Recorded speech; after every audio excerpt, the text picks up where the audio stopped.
Alrighty, my friends, here is the lovely Lareddah. She looks so gorgeous, so shiny. Her windows are tinted all gorgeously.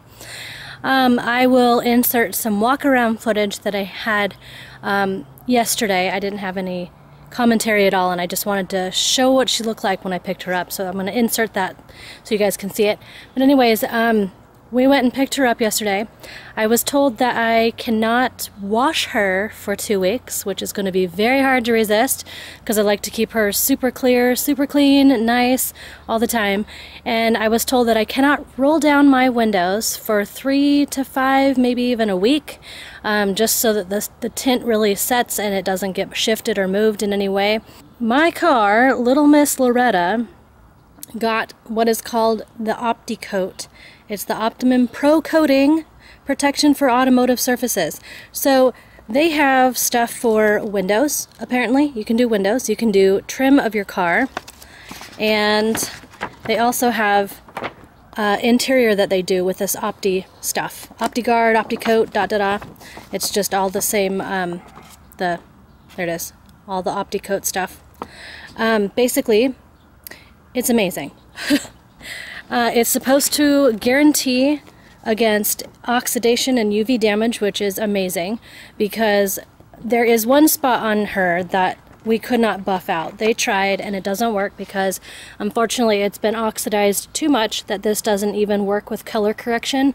They tried to buff with color correction to see if they could do this before they put the Opti-Coat on there, and it can't be rectified. The same can be said for those 2 spots on the wing that I showed you before she went in. Those did not get taken out because they can't. If there are any little tiny nicks or scratches or anything from rocks or anything like that, it didn't protect from those, but it is going to protect from any further damage, which is amazing. It helps protect against bird droppings, bug splatter, tree sap, anything else that would damage her paint, which I'm so excited about that. So let's see, what are the benefits of applying Opti-Coat? Guys, it says that it will provide the owner with a superior clean coat film that's resistant to chemical etching, harder than factory clear coatings to reduce swirls and scratches, and a permanent hydrophobic surface that is easier to clean and stays cleaner for longer. That, my friends, is why I did this. I want her to stay nice, I want it to be easy-ish to maintain, and I want her paint not to get any worse. So where it's oxidized or where it has chips or anything else, it now has a layer on it that will help protect it from getting any worse, which is what I wanted because I want this little red sports car to look pretty hot darn all the time. So, yeah, I believe that they went 35 dark tint on the side windows, and I did get a strip down the front.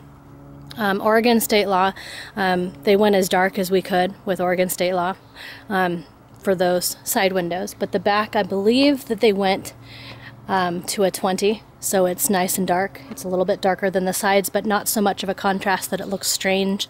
I wanted it to still look really, really slick. And honestly, I am super impressed with what they did to my car. She looks gorgeous. The paint is mirror finish. It just looks good. And I know only time will tell before I can really make an opinion, but just looking at her, she almost looks like a brand spanking new car, and it's amazing. I'm super proud. Now it is time for me to head indoors. I'm going to be meeting my husband for lunch, but I thought it would be kind of fun if I were to pack kind of a picnic type lunch and meet him outside of Prineville, Oregon. There's a place called Ochoco Overlook, and it has a gorgeous view of everything around. Like, it's on a plateau and you can see tons of stuff. It's really pretty. And I figured I could meet him for kind of a picnic lunch, a little intimate get-together date, afternoon date just between the 2 of us. During the summertime I have the opportunity to do this because I have 2 kids in the house that are teens and 1 that is 11 who can all help and pitch in and watch the tiny humans, so I don't feel like she's unattended. And it just gives me and the homies some time alone, which is really nice because it's not something we get very often, if I'm honest. So yeah, I have to go inside the house, figure out what I'm going to pack for kind of a makeshift lunch picnic, and yeah, then we're gonna take my little Lareddah out for a drive, and we're gonna go meet the homie for lunch. All right, I got everything ready. So I'm bringing some pizza, a couple bottles of Aquafina water. I chopped up our last, I think it's a Fiji apple, some leftover salad that I made yesterday with tomatoes and broccoli. There's a little bit left of watermelon, so I'm bringing the leftovers, so there. And then we haven't opened these yet, and Will and I wanted to try these very badly, so I'm bringing along some honey barbecue lays to give a try. And so that's kind of our quick throw together lunch. It's going to be an early lunch. It's probably going to be around 11, so it's a little soon. But yeah, that's my little picnic lunch. Oh guys, the ride up here was so pretty. It's literally, you get off the freeway of sorts and you follow this trail that goes up, and it's only for like a couple minutes, but it was so cool. I wish I was able to get footage, but without a mount for my camera, it's not possible. But oh my gosh, I wish I could have shown you guys. Anyways, my homie is not here yet. He's still working, so it's kind of unpredictable about when he'll be up here. But I just got here, so I am going to take you guys outside of the car so you guys can get a view. I want to see it. I want to show you guys. This is going to be a very nice panoramic view, my friends. Enjoy!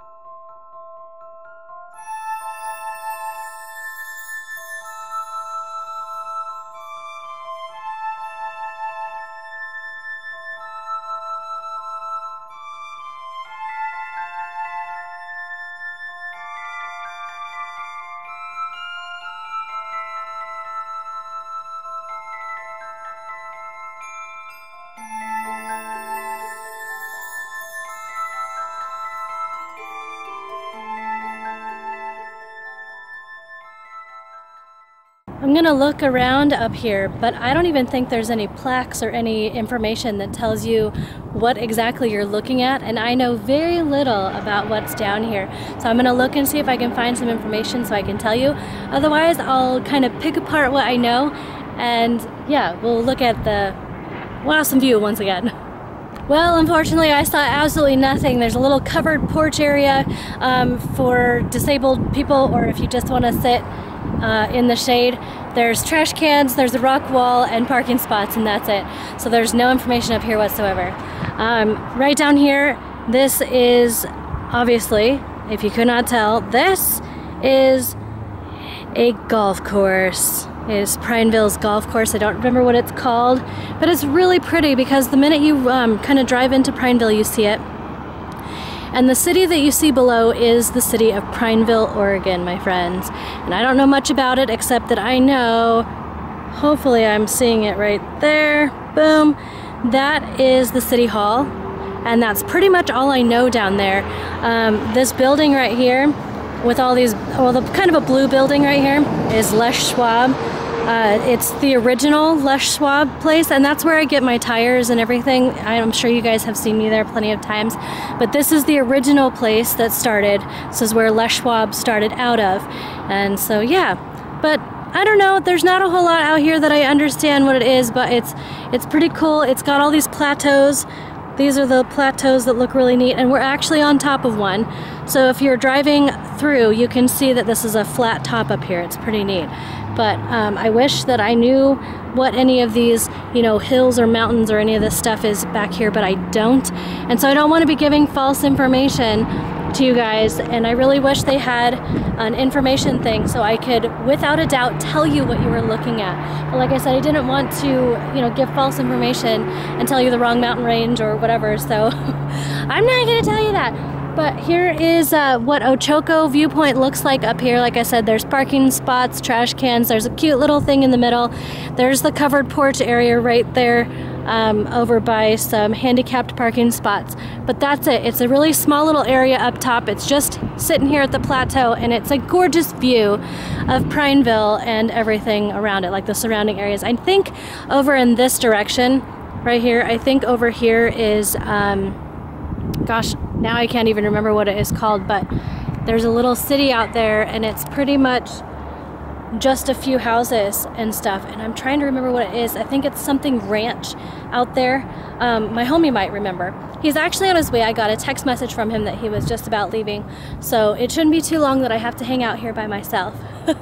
But guys, there's no picnic tables, so I think what we're gonna end up doing is having our little picnic lunch in Will's car. I personally do not like to eat anything or drink anything in Lareddah. I don't want to mess up the gorgeousness that is Lareddah over there. So I don't eat or drink in there. But Will doesn't have the same problem in his SUV because he has these rubber floor mats. So cleanup is super easy if there's a mess or if crumbs or anything.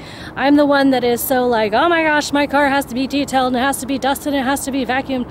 He doesn't really care about his, not the same way. So yeah, we don't eat in Lareddah. And we're gonna have to eat there or sit on one of the rock walls and eat. I mean, I guess that would be okay because there's no tables, which I'm bummed about because I could have sworn that they had a table set up last time we were here. And I know that it's kind of like a month or so into, not even a month maybe, into summer. So they might just be waiting to bring stuff out or whatever. I don't know because I'm not sure who maintains this space, if it's, you know, the Oregon that takes care of it or if it is a Prineville thing or whatever. I have no idea. I'm really unknowledgeable about this area, guys. It's just pretty, okay? I just like to show you how gorgeous it is. I know nothing about where I live. Yes. Okay, so there's another plateau, by the way, right behind Lareddah. And that's what I mean about where we are right now. We're on top of one of these things that look like a rock table. Isn't that cool? I don't know, it's the little things, my friends. I get excited about stuff like that and I just want to share it with you guys. So I'm going to continue to wait for my homie. I'm going to soak up the Ochoco viewpoint. Just because I find this overly fascinating and I wanted to share it with you guys. Because we're so high up, they look like they're little like matchbox cars down there, and I just thought that was so funny. And I think I did. I just heard my honey bear pull up. So it's time for lunch. Say hi! So I just realized that my detailer forgot to put my back panel on my car. But since it's this way, I figured it'd be a really good opportunity to check it out under here. So I'm gonna get some footage and I'll probably talk about it next time that I really look at the stuff that's under Lareddah. Because I haven't shown you my backup camera or anything else. And this is kind of showing you the wiring. So it's probably gonna be important for later, but yeah. So we're gonna stop by Perfection Plus and get my panel back, huh, Dada? Oh yeah, sure. Yeah. And then we have to drive over to Drive Unlimited, which are the people that put the backup cam and everything in my vehicle here, because I told them that she was going in for the royal treatment and they wanted to see her when she's done. So we're gonna drive down there too. Alrighty guys, we're back from Drive Unlimited. We wanted to drive Lareddah down there because she had gotten the royal treatment and they wanted to see it. Can't blame the guys because honestly she's pretty hot. Anyways, we stopped down there and Will picked up a couple things, but I gotta show you the shirt. So shout out to Michael from Drive Unlimited for hooking us up with an awesome swag shirt. I love this shirt. It is so cool. So this is Will's new shirt that he got. It has the Drive Unlimited. It has their logo right there. And then down the sides, at least on this side anyways, it says, "How driven are you?" And that's like their logo of sorts. That's like the thing that they say all the time. I have their lanyard and it says Drive Unlimited on one side and it says, "How driven are you?" on the other side. So that's like their thing. That's their motto. It's awesome. And then I'll flip it over so you guys can see, and on the back is their Drive Unlimited logo, and it's got the nice red, like Lareddah red, and it matches the sticker that my husband has on the back of his Element. Once again, shout out to Michael at Drive Unlimited for hooking us up with a shirt. You are amazing, my friend. Thank you so much for that.